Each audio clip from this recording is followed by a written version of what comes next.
Okay, if this is the case, let's now use this to understand how we express the components of a vector to begin with in these two different bases, right? What's the relation between the components of a vector in one basis and another? So, in particular, let's consider, right? Let's consider a vector, say U, okay? And when I say U belongs to R3, we're just reminding ourselves of the fact that this is a vector in 3 dimensions. Okay? We have 2 bases now. So let's write U in terms of both bases. So U can be written as Ui Ei in one basis, or as U bar I E bar I in the second basis. The question we are trying to ask is, what is the relation between the U bar and the U? Okay, what is the relation that goes between those two? So the way we are going to do this is to essentially invoke the sort of expression that we derived for the relation between the E bar and the E bar I and the EI. All right? Okay. So the way we'll do this is the following. We will say consider the following. Let's suppose we want to look at the j component of U in the barred basis. Okay, that's U bar j. Okay, the way we would write that, because we know these properties of bases, is to write it as U, the vector, dotted with E bar j. But then we know that we can write E bar j. We can now express E bar j in the original basis, right? The unbarred basis, right? We did that several times on the previous slide, and we will do that again. In particular, let me write that as Q kj ek. Okay? And recall, what I'm doing here is to write E bar j, okay, a vector, in terms of the unbarred basis. All right, and the particular arrangement of indices on the Q just comes from the way we define the components of a tensor, and we did this in a previous segment. Okay, and this is really the relation that we're using all through here. Okay, all right. Now the QKJs are just scalar components, so that the dot product's linearity allows us to go through and write this expression out on the right-hand side as Q kj U dotted with ek. Okay, but now we know that U dotted with ek is simply the UK component. All right, where that component is expressed with respect to the original basis. Okay, and so this gives us our relation. U bar j is QKJ UK. All right. Now, we can write this using linear algebra notation. Okay. Using the notation from linear algebra, we can ask ourselves, well, if we now arrange the components of U in the barred basis as a vector, right? In particular, if we wrote this as, if we said that we wanted to write U bar 1, U bar 2, U bar 3, okay? We wanted to arrange them in a vector, and we wanted to ask ourselves, what is the matrix that relates this arrangement of components with the arrangement of components in the unbarred basis?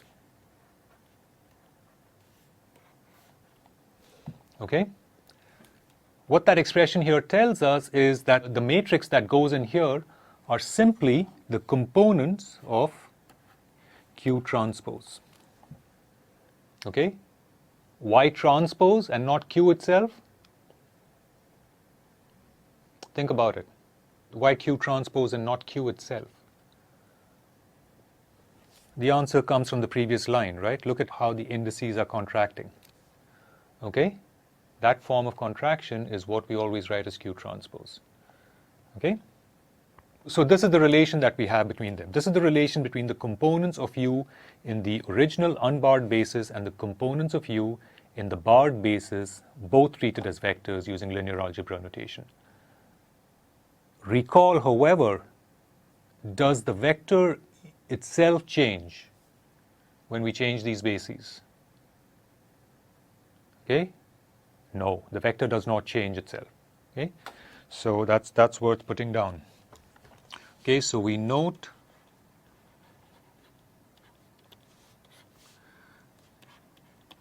the vector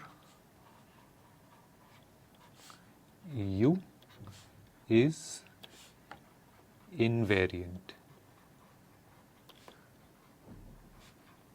Okay? What changes are its components, right, in the two bases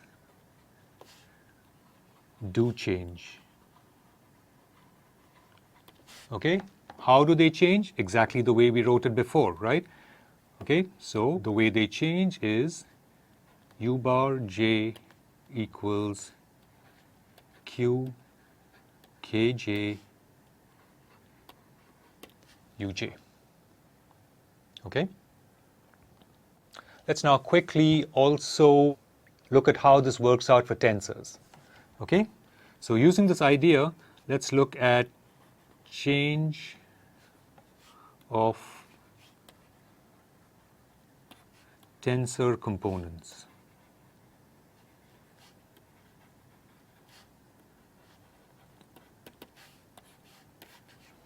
All right? The same idea. Consider a tensor A which belongs to this general group of linear operations on 3 dimensions, right? And that's how we wrote it out, GL3. Okay?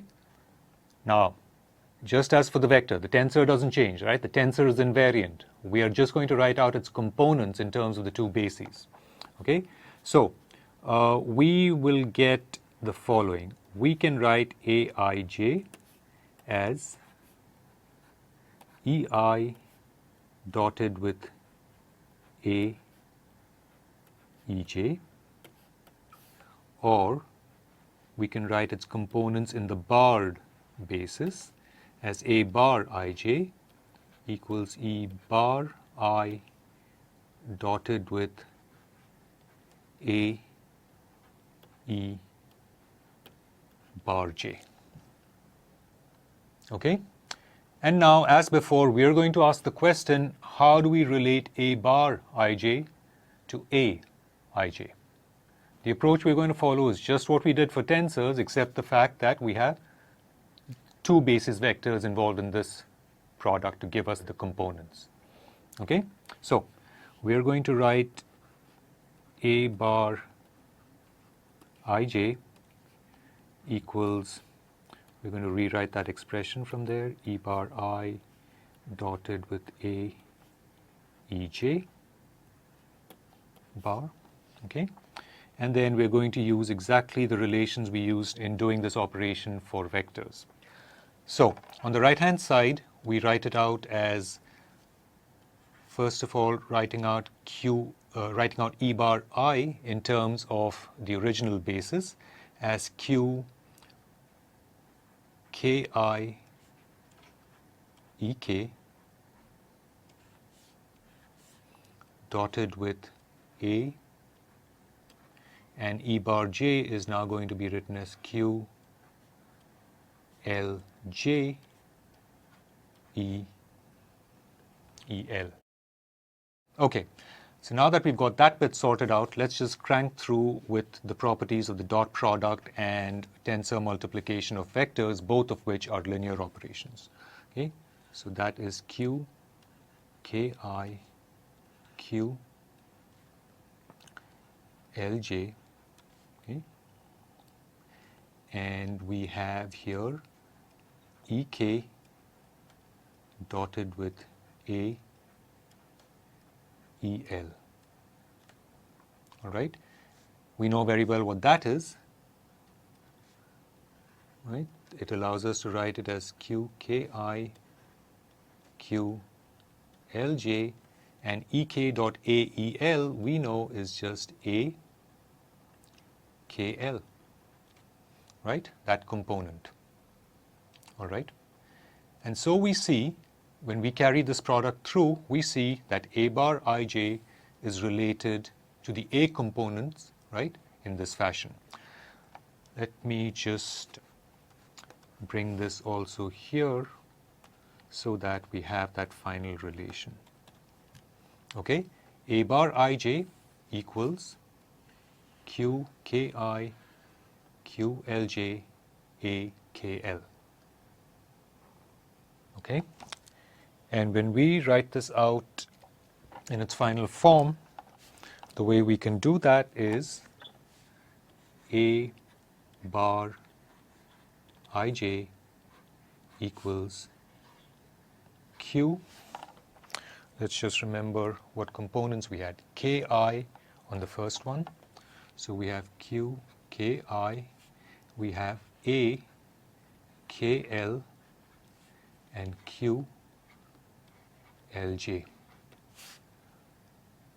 Now, in terms of just the components of A in the two different bases, we observe that we can write this out as A bar 1, 1, and so on, A bar 1, 3, all the way down to A bar 3, 3. If we arrange these components in a matrix, what we see that this can be written as some matrix multiplying the A11 through A13 through A33 components times some other matrix. And those two matrices simply turn out to be, right, the Q transpose components, and here the Q components. Okay, so that then is the relation between the tensor components in the original basis and in the transformed basis. All right. To finish up this segment on the effect of change in basis, there's just one more relation I want to put down for us here, which is the following. Okay. Let's recall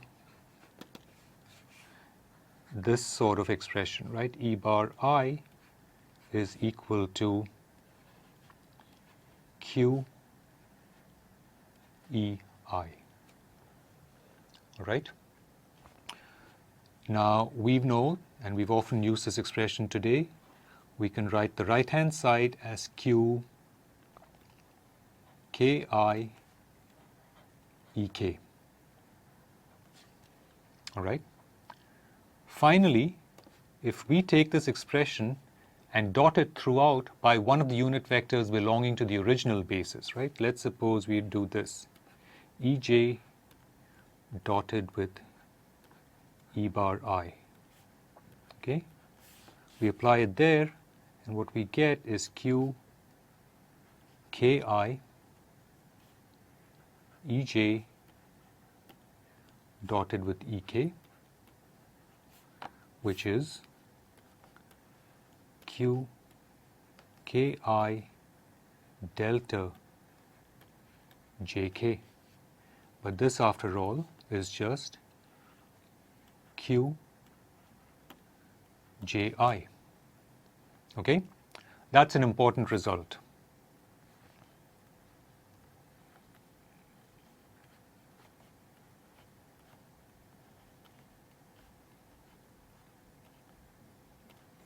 Okay? What it tells us is that the components of the Q matrix, if you like, are obtained by forming this sort of dot product. Okay? So what this says also is that Q Ji components are the direction cosines